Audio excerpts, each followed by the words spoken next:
Hello and welcome to Good Morning Thailand. Today we'll be talking about some of the news topics from across the country, starting with our first major story today. Mass protest in Bangkok demands Prime Minister Paetongtarn Shinawatra resigns over leaked call. Over 6,000 protesters gathered at Bangkok's Victory Monument on June the 28th, that was 2 days ago on Saturday, calling for Prime Minister Paetongtarn Shinawatra to resign after a leaked phone call with Cambodia's former leader Hun Sen. The demonstration, Thailand's largest since the Pheu Thai party took office, was led by a pro-sovereignty group and drew mainly older protesters with a history of opposing the Shinawatra family. The protest included speeches, music, and calls for national unity, concluding by 9 p.m.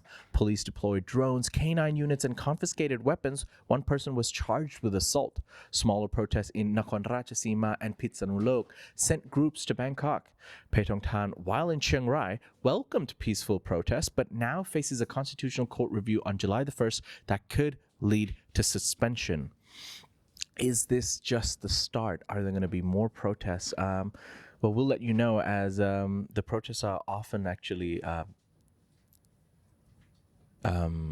organized well in time. So we believe it's just a start. There's a lot of speculation as of right now. We'll keep you up to date. July the 1st is coming very soon, aka tomorrow, and we'll let you know all the updates of the findings and what happens to the Prime Minister, if anything. For now, we're going to move on to our next story. Another major story coming out of Thailand. This time good and bad, but a classic Thailand tale. Thailand postpones tougher cannabis rules amid public pushback. Here we go. Classic Thailand flip-flop. Thailand's health ministry has now delayed new cannabis regulations by 30 to 60 days after backlash from sellers and stakeholders. Who could have guessed that? But the rules will require prescriptions for cannabis purchases, licensed premises to employ medical staff, and retailers to log all flower sales. Growers must meet strict cultivation standards, and buds will soon be treated as controlled substances requiring permits. The delay aims to allow more consultation and preparation, but businesses must still submit monthly stock reports or risk penalties.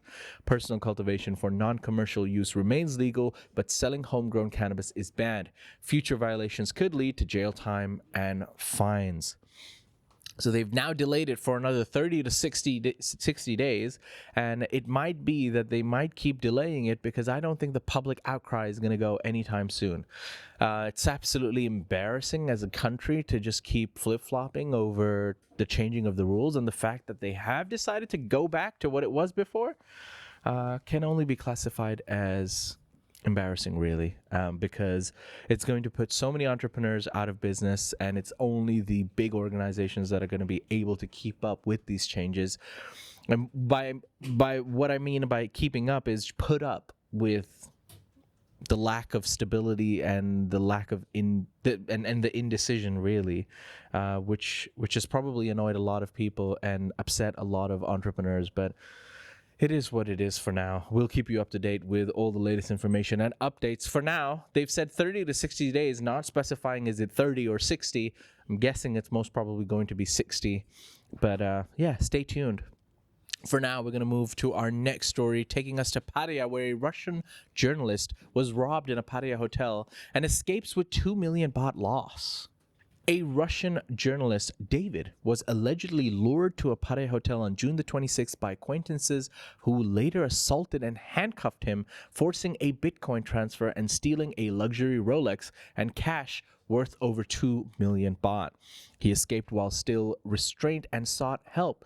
Now, CCTV shows the attackers, including 26-year-old Anton, now in custody, who denies involvement despite overstaying his visa. Again, we've spoken about this. Don't do multiple crimes. Don't do crimes at all. Other suspects are believed to have fled Thailand. The victim and perpetrators knew each other, and police are pursuing leads as they untangle conflicting accounts and track the remaining suspects abroad. This is not the first time someone's tried to lure someone into a hotel room and try to take bitcoins from them, especially in Thailand. I believe it was earlier this year or late last year that I reported on a story something similar to this, but yeah, not very well planned. Let me take them to a hotel where there's a lot of CCTV cameras. I mean, crime doesn't pay, guys. Don't do it.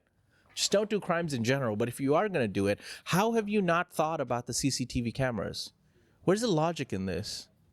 That was the serious question. Let us know in the comment section below. Just don't do crime. Just don't do crime in the first place, and then we'll be fine. All right. That's all I have to say about that story. I'm going to swiftly move on to our next story. Here's to some more positive news. Probably the news that I am excited most about that Thailand has been working on for a while. Thailand to host Tomorrowland in 2026, advancing soft power and creative economy. Let's go. Great news for EDM in Thailand. Thailand will host the world-famous electronic music festival Tomorrowland for the first time in 2026, marking a milestone for its creative economy and soft power strategy. The announcement followed a meeting between Prime Minister Paetongtarn Shinawatra and Tomorrowland executives who confirmed plans to integrate Thai cultural elements into the event. The festival is expected to boost tourism, spotlight local artists, and elevate Thailand's global image as a premier destination for large-scale cultural events. The government aims to make Thailand the heartbeat of the festival and a new hub for global creative industries. Let's go. The world's largest EDM festival coming to Thailand. Thailand is already known for extremely large EDM festivals, and it's going big on electronic music. It wants to make itself the hub of electronic music in Southeast Asia, if not Asia in general.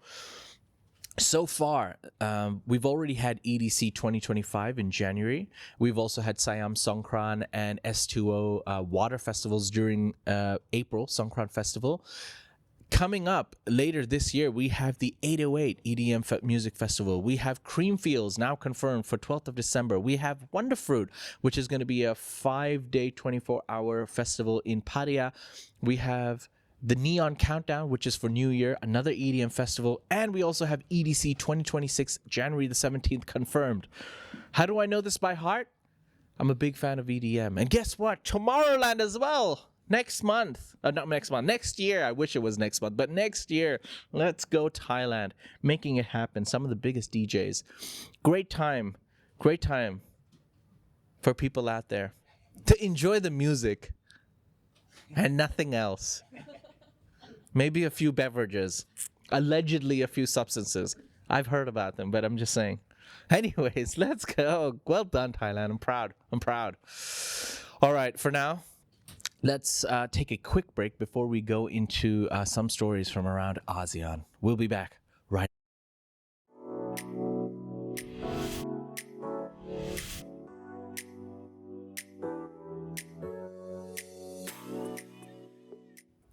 Hello and welcome back after that refreshing break. I realize I completely forgot to plug our sponsor at the start of the show.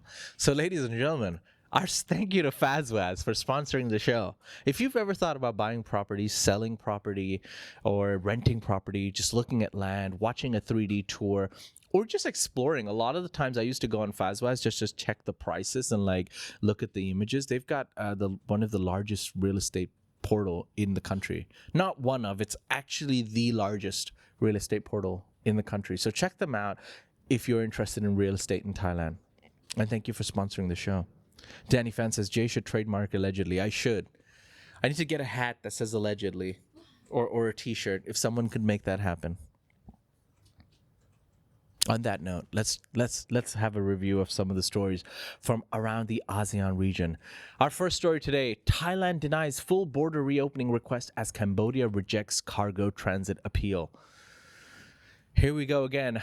More tensions between Thailand and Cambodia. Thailand's army has clarified it never requested a full reopening of Thai-Cambodian border crossings, but merely sought temporary leniency to allow pre-registered cargo trucks through Sakeo province.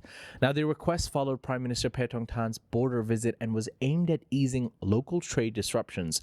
Despite this, Cambodia's immigration department firmly rejected the proposal, banning all cross-border cargo transport.